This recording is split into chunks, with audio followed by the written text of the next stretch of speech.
السلام علیکم۔ ایک سوال آیا کہ کیا اللہ کے رسولوں کو شیطان بھی حکم کر دیتا ہے، یعنی شیطان بھی وہی کر دیتا ہے؟ یہ ممکن ہے؟ اگر ایسا ہے تو پھر قرآن کی کتنی آیتیں شیطان نے حکم کیا ہے اس کا پتہ ہی نہیں ہے۔ تو آئیے آج قرآن سے ہی اس کا جواب تلاش کرتے ہیں۔ اس وقت میرے پاس حافظ نذر احمد والا ترجمہ ہے، پہلے میں ان کا ترجمہ بتا دوں گا، پھر جو میری فہم وہ بتاؤں گا، اور آج کے دور میں یہ کس طرح قابل عمل ہے، قابل ہدایت ہے، اس کی آخر میں وضاحت کر دوں گا۔ گزارش ہے کہ درس کو مکمل سنا کریں اور وضاحت کو لازمی سنا کریں تاکہ آپ کے بہت سارے سوالات اس وضاحت میں دور ہو جاتے ہیں، کیونکہ روایتی ترجمہ اس قدر لوگوں کے ذہنوں میں بسا ہوا ہے کہ اس میں بڑی پریشانی ہوتی ہے اور لوگ اچھی طرح سے بات کو سمجھ نہیں پاتے ہیں، لیکن وضاحت سننے کے بعد بہت سارے سوالات خود بخود مٹ جاتے ہیں۔ تو اس کے لیے سورہ حج اور اس کی آیت نمبر 52، 53، 54 یہ تین آیتوں کو دیکھ لیں، یعنی 22 کی 52، 53 اور 54۔ تو سب سے پہلے حافظ نذر احمد والا ترجمہ: اور ہم نے تم سے پہلے نہیں بھیجا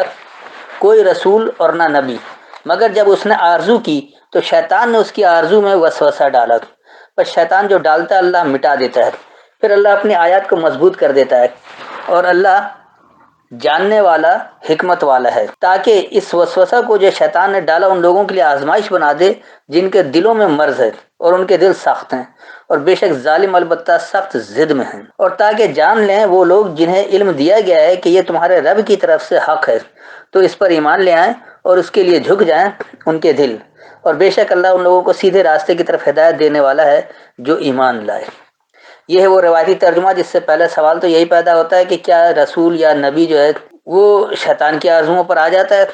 اور اگر ایسا کر لیتا ہے تو پھر اللہ جو ہے وہ اس کو مٹاتا ہے، تو اللہ کیسے مٹاتا ہے؟ کیا وہ آیت کو مضبوط کس طرح سے کرتا ہے؟ کوئی کیل ٹھوک کر، یا کس طرح سے کیسے مضبوط کرتا ہے کہ وہ اللہ کے آیت یعنی وہ شیطان کو جو دیتا ہے وہ مٹا دیتا ہے؟ تو اس میں کون سی آیتیں شیطان کی ہیں اور اللہ نے کتنا مٹایا اور کیسے مٹایا، کس طرح سے مٹایا، بڑے سوالات بنتے ہیں۔ تو میں ان تمام سوالات پر نہیں جاؤں گا جو انہی آیتوں کے ذریعے مختلف لوگوں نے کیا ہے، ورنہ وہ زیادہ طویل وقت لگے گا۔ میری یہ خواہش بھی ہوتی ہے کہ بحث میں کم سے کم الجھیں اور حق بات کیا اس کو جان لیں تاکہ ہدایت پر عمل کیا جا سکے۔ تائیے بجائے ہم سوالات کی پوری ڈیٹیل میں جائیں، اس کی فہم کو سمجھتے ہیں یا کیا ہدایت ہے۔ وما ارسلنا من قبلک، اور جو ہم نے بھیجا تم سے پہلے سے، من رسول، کوئی رسول میں سے، کوئی پیغام دینے والے میں سے، ولا نبی، اور نہ خبر دینے والے سے، الا سوائے اذا تمنا، جب انہوں نے تمنا کی، جب انہوں نے خواہش کی، جب انہوں نے آرزو کیا، القی الشیطان، پیش کر دے خاص سرکشی، فی امنیتہ، جو اس کی خواہش میں ہو یا اس کے ذریعے، یعنی سرکشوں کے ذریعے اس کی خواہش ہو، فینسخ اللہ، بس یہ اللہ منسوخ کرتا ہے، ما یلقی الشیطان، جو القاء کرتا ہے خاص سرکش، جو پیش کر دیتا ہے سرکشی کرنے والا، ثم یحکم اللہ آیاتہ، پھر اللہ آیتوں کے ذریعے یہ حکم دیتا ہے، واللہ علیم الحکیم، اور اللہ علم سے حکم دینے والا ہے۔ لیجعل، بنا دینے کے لیے، ما یلقی الشیطان، جو سرکش نے پیش کیا، فتنتاً، آزمائش یا پرکھنا، پرکھ کر الگ کرنا، للذین، ان لوگوں کے لیے، فی قلوبہم مرض، جن کے پلٹنے میں کمزوری رائے ہے، والقاسیات قلوبہم، اور ان کا پلٹنا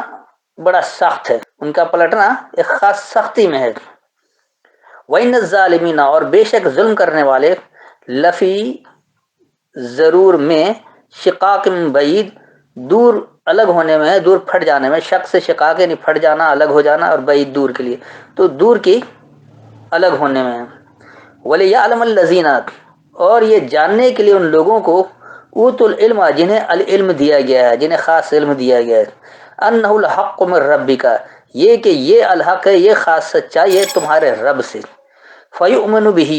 پس وہ اس کتاب کے ذریعے مانتے ہیں، یعنی اس کے ذریعے ہی کا صیغہ کتاب کی طرف جا رہا ہے، تو پس وہ اس کے ذریعے مانتے ہیں، فتخبت لہ قلوبہم، قلوب تو یہ قلب کی جمع ہے جس کا مطلب ان کا پلٹنا، اور فتخبت، فا اس میں پس کے لیے آتا ہے، یعنی حرف جار ہے، اور تخبت کا مادہ جو خبت ہے اس کو کہا جاتا ہے خاموشی سے فرما برداری اختیار کر لینے کو، عاجزی یا فرما برداری۔ وَإِنَّ اللَّهَ، اور بے شک اللہ، لَهَادِ الَّذِينَ آمَنُوا، ضرور ہدایت دینے والا ہے یہ ماننے والے لوگوں کو، الی صراط مستقیم، استقامت والے راستے کی طرف، ڈٹ جانے والے راستے کی طرف۔ میں ایک بار اس کا رواں ترجمہ بتا دیتا ہوں، پھر اس کے بعد اس کو سمجھاتا ہوں اپنے فہم سے کہ جو کچھ بات حقیقت کیا ہے۔ پہلے اس کا رواں ترجمہ: اور جو ہم نے تم سے پہلے سے کوئی پیغام دینے والے میں سے اور نہ خبر دینے والے کو بھیجا، سوائے جب انہوں نے آرزو کی یا خواہش کیا، تمنا کیا کہ ان کی تمناؤں میں ایک سرکشی پیش ہو جائے، ایک خاص سرکشی پیش ہو، تو پس اللہ نے منسوخ کیا جو یہ سرکشی پیش ہو، پھر اس کی آیتوں میں ہی اللہ نے حکم دیا، اس کی آیتوں کے ذریعے، اس کتاب میں آیتوں کے ذریعے اللہ نے یہ حکم دیا، اور اللہ علم سے حکم دینے والا ہے۔ جو یہ سرکشوں نے پیش کیا، یا جو یہ خاص سرکش نے پیش کر دیا، القاء کر دیا، سامنے لے آیا، تو ان لوگوں کے لیے فتنہ ہے۔ فتنہ آزمائش کو بھی کہتے ہیں، فتنہ پرکھ کر الگ کرنے کو بھی کہا جاتا ہے، اور فتنہ ویسے بھی ایک اردو میں جو فتنہ کہلاتا ہے یہ بھی فتنہ ہے۔ تو یہ یعنی ایک فتنہ یعنی آزمائش یا پرکھ کر الگ کرنا بنانے کے لیے ہے، جن کے پلٹنے میں کمزوری رائے ہے۔ والقاسیات قلوبہم، اور ان کا پلٹنا سخت ہے، اور بے شک جو ظلم کرنے والے ہیں وہ ضرور دور سے الگ ہونے میں۔ وَلِيَعْلَمَ الَّذِينَ أُوتُوا الْعِلْمَ، اور یہ جاننے کے لیے کہ جن لوگوں کو العلم دیا گیا ہے، انہ الحق، یہ کہ یہ الحق ہے، خاص سچائی ہے، من ربک، تمہارے رب سے۔ فیؤمن بہ، پس وہ مان لیتے ہیں اس کتاب کے ذریعے، فتخبت لہ، پس وہ خاموشی سے فرما برداری کرنے کے لیے ہوتے ہیں، یا خاموشی سے عاجزی کرنے والے ہوتے ہیں اس کے لیے، قلوبہم، اپنے پلٹنے میں۔ وَإِنَّ اللَّهَ، اور بے شک اللہ، لَهَادِ الَّذِينَ آمَنُوا، یہ ماننے والے لوگوں کے لیے ضرور ہدایت دیتا ہے، اِلیٰ صراط مستقیم، استقامت والے راستے کی طرف۔ اب دیکھیں یہ کس طرح آج ہدایت ہے، آج کے دور میں اس کو کیسے سمجھا جائے۔ اب یہاں پر جو روایتی ترجمے سے خاص طور پر جو بات آ رہی ہے کہ کیا رسول اور نبی جو بھی پہلے بھیجا گیا تو ان پر شیطان نے القاء کر دیا تھا، پھر اللہ اس کو آیتوں کے ذریعے منسوخ کیا، تو اگر شیطان نے کچھ القاء کر دیا تھا تو وہ تو اللہ کی کتاب میں آ گئی، کیونکہ جو رسول یا نبی ہوتا ہے وہ تو کتاب کو ویسے ہی پہنچا دیتا ہے جو آیات۔ تو یہ جو ہے کوئی یعنی شیطان القاء کر دیا، جو ہمارے روایتی شیطان ہے، اس کی قطعی بات نہیں ہے۔ شیطان کہتے ہیں سرکشی کو۔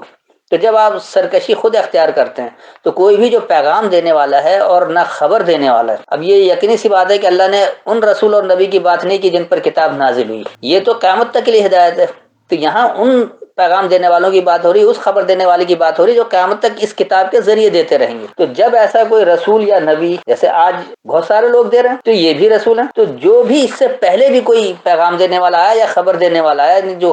خاص خبر اللہ کی کتاب سے ہی دینے والا، اللہ کی کتاب کا ہی پیغام دینے والا، تو جب اس نے یہ خواہش کی کہ سرکشی بھی پیش ہو جائے اس کی خواہشوں میں، تو اللہ جو ہے وہ تو اپنی آیتوں کے ذریعے سے منسوخ کر رہا ہے۔ اللہ منسوخ کر رہا ہے جو سرکشی پیش ہوئی ہے، جو سرکشی اس کے خیال میں آتا ہے، یہ جو بھی پیغام دینے والا یا خبر دینے والا اگر اس کے خیال میں، اس کی خواہش میں، اس کی تمنا میں کوئی سرکشی آتی بھی ہے، تو وہ سرکشی جو وہ پیش کرنا چاہتا ہے تو اللہ تو اسے منسوخ کر رہا ہے۔ اور کیسے منسوخ کر رہا ہے کہ وہ اپنی آیتوں کے ذریعے اللہ حکم دیتا ہے۔ اللہ کا حکم اللہ کی آیتوں کے ذریعے۔ اب اگر کوئی سرکشی پیش کرے تو دکھاؤ بھائی کہاں یہ بات ہے۔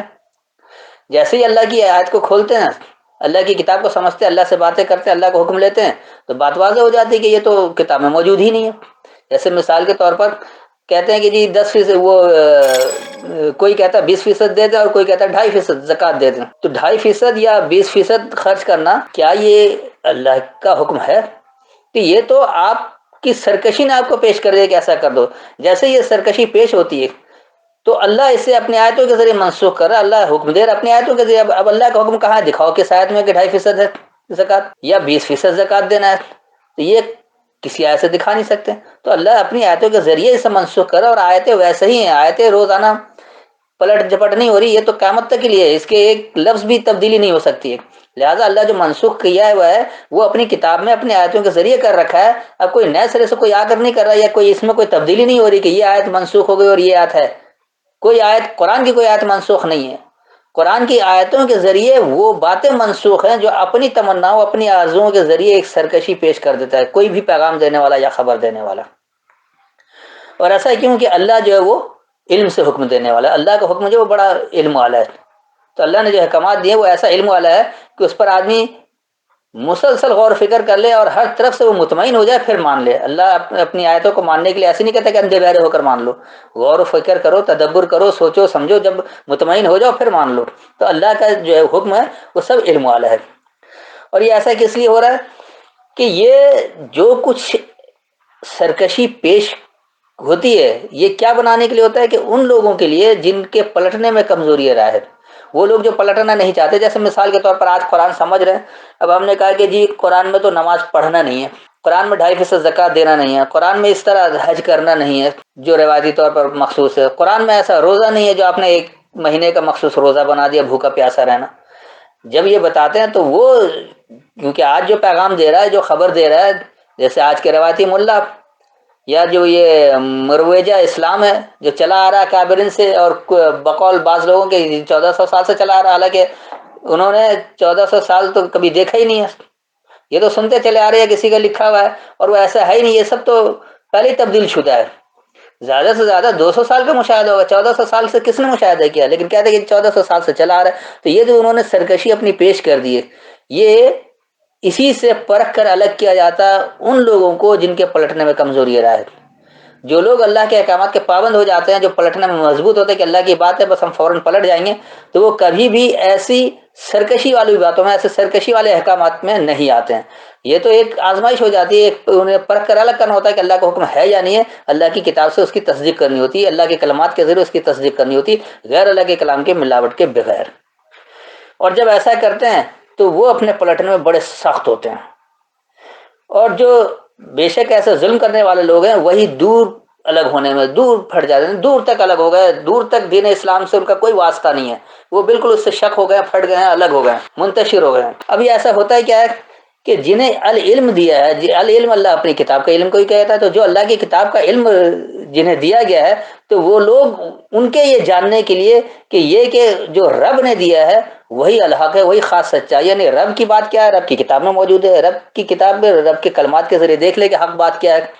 تو رب سے جو حق بات ہے وہ اس کتاب کے ذریعے ہی اس کو مانتے ہیں، اور یہ اس کے لیے مکمل فرما بردار ہو جاتے ہیں، بڑی عاجزی کے ساتھ اس کے لیے فرما بردار ہو جاتے ہیں، اور اس پر وہ پلٹ بھی جاتے ہیں کہ یہ حکم اللہ کا نہیں ہے، ہم یہ نہیں کریں گے۔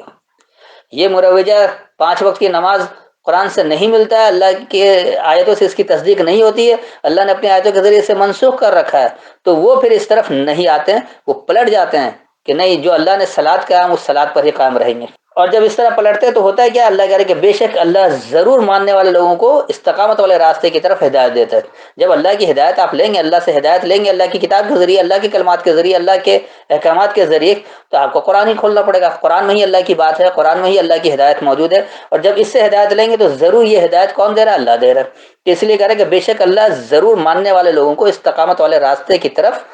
ہدایت دینے والا ہے۔ یہ ہے اس کی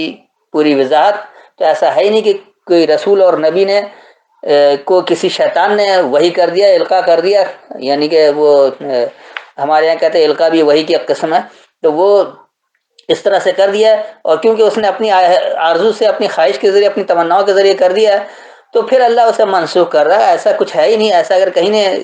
کوئی شیطان نے کوئی القاء کیا تو قرآن کو بتا دے کہ یہ آیت شیطان کی القاء کی ہوئی ہے، اور پھر اللہ اس کو فلاں آیت کے ذریعے منسوخ کر رہا ہے۔ تو یہ لوگ قرآن دشمنی میں، اللہ کی دشمنی میں قرآن کو ہی یہ لوگ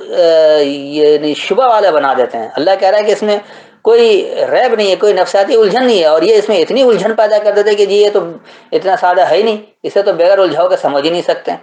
تو یہ لوگ قرآن دشمن لوگ ہیں، اللہ کے دشمن ہیں، اللہ کی دشمنی میں قرآن دشمنی ہے، اور قرآن کی دشمنی میں اللہ کی دشمنی ہے، آپ دونوں میں سے کوئی بھی بات کہہ سکتے ہیں۔ ایسے ہی لوگ قرآن کو متنازع بنا چاہتے ہیں، تو یہ جو متنازع بنا رہے، کبھی یہ کہتے ہیں کہ شیطان نے حکم کر دیا اور اللہ اس کو آیت کے ذریعے منسوخ کر رہا ہے، تو اب شیطان کا القاء کیا ہوا کیا چیز ہے اور کون سی آیت سے منسوخ کری، اس کی کوئی وضاحت نہیں۔ پھر کہتے ہیں یہ قرآن تو ہے ہی لوگوں کی لکھی ہوئی، اللہ کی کتاب ہی نہیں ہے، اور یہ دلیل پیش کر دیتے دیکھیے اس میں اتنے اختلافات ہیں۔ یہ تمام اختلافات تو روایات میں ہیں، تمام اختلافات جو ہے وہ مروجہ ترجموں میں ہیں۔ تو آپ ان مترجمین کو غلط کہنے کے بجائے، آپ ان اکابرین کے پیچھے چلنے والے اندھے مقلد کو برا کہنے کے بجائے اللہ کا ہی انکار کر بیٹھتے ہیں اور کہتے ہیں کوئی اللہ کی کتاب نہیں، یہ کتاب تو لوگوں نے لکھ رکھا ہے، اپنی اپنی خواہشیں پیش کر دی، اور اس میں شیطان کا القاء کیا ہوا موجود ہے، قرآن گواہی دے رہا ہے۔ قرآن تو یہ کہہ نہیں رہا کہ شیطان کا القا کیا ہوا قرآن میں موجود ہے، اللہ تو کہہ رہا ہے کہ جو شیطان القا کرتا بھی ہے تو اللہ تو اپنی آیتوں کے ذریعے سے منسوخ کیا ہوا، اللہ کی آیتوں سے دیکھ لو وہ بات ہی نہیں ملے گی۔ تو جو اللہ کا حکم ہی نہیں ہے وہ اللہ کی کتاب میں ہے ہی نہیں۔ جو حکم اللہ کا ہے اللہ نے وہ حکم قرآن میں دیا ہے اور اس کی تفصیل بھی دیا ہے۔ اگر اس نے صلاۃ کا کہا اقیم الصلاۃ تو کیسے قائم کرنا ہے، کب کرنا ہے، کس طرح سے کرنا ہے، اس کے کیا اثرات ہیں، اس کے کیا نتائج برآمد ہوں گے، ساری تفصیل دے رکھا ہے۔ اگر وہ تفصیلات آپ مکمل نہیں کرتے تو آپ سمجھ لیں کہ آپ اللہ کی صلاۃ کو نہیں سمجھ رہے۔ قرآن نے جو آیتوں کے ذریعے صلاۃ کو حکم دے گی آپ اس کو نہیں سمجھ رہے ہیں۔ آپ لوگوں نے قرآن کو متنازع بنا رکھا ہے اور قرآن دشمنی میں اللہ کا انکار کر بیٹھے ہیں۔ تو اللہ کہہ رہا ہے کیونکہ اللہ جو وہ علم سے حکم دینے والا، اللہ کا حکم جو ہے وہ بڑا علم سے بھرپور ہے، اس کو سوچ سمجھ کر عقل و بصیرت کی بنیاد پر رد نہیں کیا جا سکتا، سوائے اس کے کہ مترجمین کے غلط تراجم کو لے کر اس پر اعتراض کیا جائے، یا حدیث کے نام پر، یا کسی سنت کے نام پر، یا اپنے اماموں کے اقوال کے نام پر، اس پر تو آپ اسے متنازع بنا سکتے ہیں۔ لیکن قرآن کی آیتوں کو جو اللہ کی کلمات کو بغیر اللہ کے کلام کے شرک کے جب سمجھیں گے تو اس کو آپ متنازع نہیں بنا سکتے۔ حق بات بالکل واضح ہو کر سامنے آ جاتی ہے، کیونکہ اللہ نے اپنے آیتوں کے ذریعے ان تمام سرکشی والے خیالات کو منسوخ کر رکھا ہے۔ جیسے ہی لوگ اپنی سرکشی والی بات کو سمجھ جاتے ہیں تو وہ جو ایک آزمائش چل رہی ہے، لوگ جب غیر اللہ کے کلام کے ذریعے جو شیطان کا یعنی جو سرکشی والی بات پیش کی گئی ہے، چاہے ان کے اکابر نے کیا یا صدیوں سے چلا آ رہا ہے، کچھ بھی ہو رہا ہے، جو لوگ بغیر اس کی تصدیق کی ہے اللہ کی کتاب سے اس پر عمل پیرا ہے، دراصل یہی لوگ سرکش ہیں، اور یہ ان کے لیے یہی آزمائش ہے، وہی لوگ پرکھ کر الگ کیے جائیں گے۔ اور ایسے لوگ ہی پلٹنے میں کمزوری رائے رکھتے ہیں کہ ہم کیسے کر سکتے ہیں، دنیا ایسے چل رہی ہے، معاشرہ ایسے چل رہا ہے، باپ دادے سے ہوتا چلا رہا ہے، 1400 سال سے ہو رہا ہے، آج تم نئے آگے سمجھنے والے۔ تو بھائی اللہ کی آیت موجود ہے، نئے یا پرانے کی بات ہی نہیں ہے، آپ اللہ کی آیتوں کے ذریعے سمجھیں، اللہ کی باتوں میں کہیں اختلاف نہیں ہے۔ آپ قرآن میں اختلافات دکھا کر یہ ثابت کرنا چاہتے ہیں کہ یہ اللہ کی کتاب ہی نہیں ہے، تو اس سے پلٹنا پڑے گا۔ اور جو لوگ ایسا کرتے ہیں وہی لوگ سخت ترین ظالم ہیں، اور وہ انتہائی دور تک الگ ہو گئے ہیں، دین اسلام سے پھرے ہوئے ہیں، دین اسلام سے پھٹے ہوئے ہیں، دین اسلام سے بالکل الگ ہو چکے ہیں۔ اور جنہیں العلم دیا گیا وہ لوگ اچھی طرح سے جانتے ہیں کہ ان کے رب سے جو خاص سچائی والی بات ہے، حق بات ہے، وہ کیا ہے، وہ رب کی آیتوں کے ذریعے دیکھ لیتے ہیں اور اسی آیتوں کے ذریعے ہی وہ مانتے ہیں اور اس کے لیے مکمل فرما بردار ہو جاتے ہیں۔ اور جب مکمل فرما برداری اختیار کرتے ہیں تو دراصل یہی لوگ ہیں جنہیں اللہ استقامت والے راستے کی طرف ہدایت دیتا ہے، سیدھے راستے کی طرف ہدایت دیتا ہے، اور پھر وہ اس کے وہ نتائج بھی برآمد ہوتے ہیں۔ جب آپ اس پر عمل کرتے ہیں تو جو نتیجہ اللہ بتا رہا ہے اس کا وہ نتیجہ بھی سامنے آتا ہے۔ امید ہے اتنی وضاحت کافی ہوگی، پھر بھی کوئی تشنگی رہ گئی ہو، کوئی سوال کرنا چاہیں تو بعد میں کر سکتے ہیں۔ السلام علیکم۔